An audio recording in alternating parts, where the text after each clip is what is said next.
Bonjour à tous, voilà nous y sommes, nous y sommes. Euh, Ce qui devait arriver est arrivé.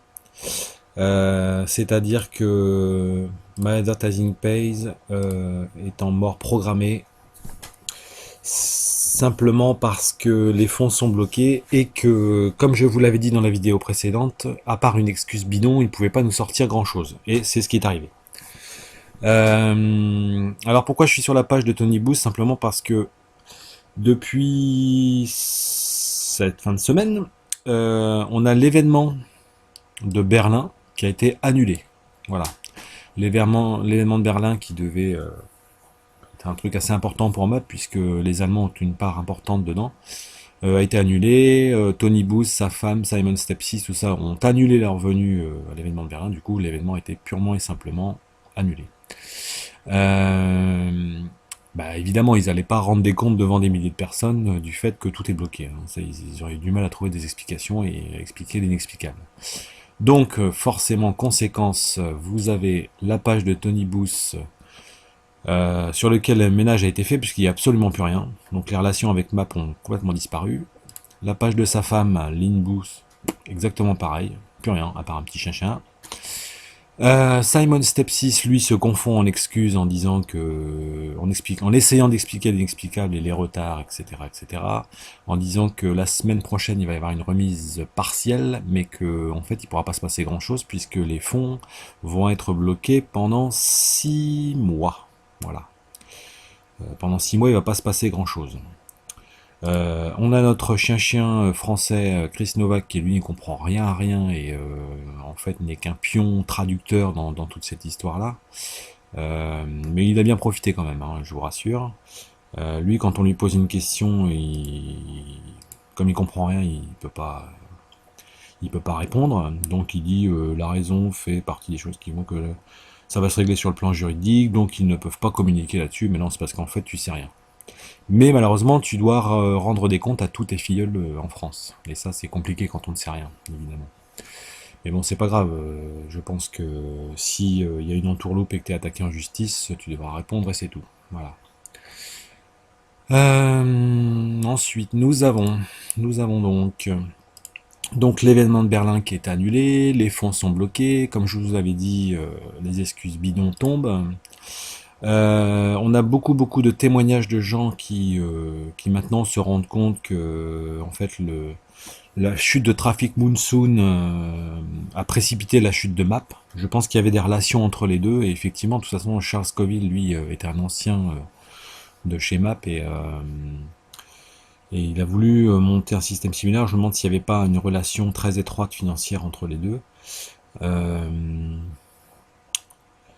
Comment dire, on avait X-Gateway qui, d'après ce site, My Advertising Pays Quam, serait, comment dire, une création de map, ça serait un ensemble très soudé, très cohérent, ce qui expliquerait le fait que Map ne faisait passer que par VX Gateway quasiment et que des sites comme PayPal, qui sont quand même plus sérieux, Compignon sur rue, etc., n'aient jamais accepté de travailler avec Map.